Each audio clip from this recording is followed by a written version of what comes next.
एक बार पुनः आप सभी का स्वागत है हमारे YouTube channel world of Hindi पर। मैं संजय सर। आज मैं आपके कक्षा 7 से हिंदी की पूरक पाठ पुस्तक बाल महाभारत कथा से पाठ 31 7वां, 8वां और 9वां दिन का प्रश्न अभ्यास पढ़ाने जा रहा हूं। पाठ 31 है 7वां, 8वां और 9वां दिन। सबसे पहले मैं प्रश्न और अभ्यास की ओर चल रहा हूं। मौखिक प्रश्न है, निम्नलिखित प्रश्नों के उत्तर संक्षेप में लिखें।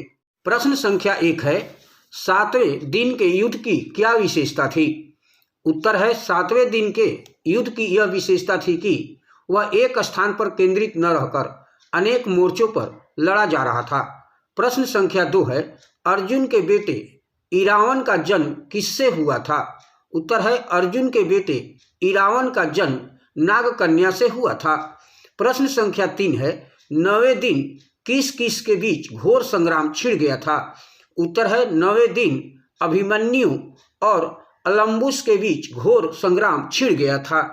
प्रश्न संख्या 4 है, 8वें दिन के युद्ध में भीम ने क्या किया? उत्तर है, 8वें दिन के युद्ध में भीम ने धृतराष्ट्र के 8 बेटों को मार गिराया। प्रश्न संख्या 5 है, 7वें दिन के युद्ध में किसकी मृत्यु हुई? उत्तर है, 7वें दिन के युद्ध में कुमार शंख की मृत्यु हुई। दीर्घ प्रश्न है, निम्नलिखित प्रश्नों के उत्तर लिखें। प्रश्न संख्या 1 है, 9वें दिन के युद्ध का संक्षेप में वर्णन कीजिए। उत्तर है, 9वें दिन के युद्ध में अभिमन्यु और अलम्बुस में घोर संग्राम छिड़ गया। धनंजय के पुत्र ने पिता की ही भांति रण कौशल का परिचय दिया।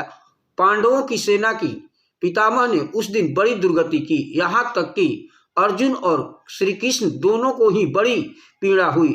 सैनिक बहुत पीड़ित हो रहे थे। थोड़ी देर में सूर्यास्त हुआ और उस दिन युद्ध बंद कर दिया गया। प्रश्न संख्या 2 है, 8वें दिन के युद्ध की प्रमुख बातें क्या रही? उत्तर है, 8वें दिन के युद्ध के पहले आक्रमण में ही भीम ने धृतराष्ट्र के 8 पुत्रों को मार गिराया। इधर अन्य भयंकर मुकाबले में अर्जुन का साहसी लाडला और वीर पुत्र इरावन मारा गया, जो एक नाग कन्या से पैदा हुआ था। अपने प्रिय पुत्र की मृत्यु ने अर्जुन को शोक संतप्त कर दिया। इरावन की मृत्यु के बाद भीम के बेटे घटोत्कच ने भयंकर तबाही मचाई, जिससे कौरव सेना भयभीत हो गई।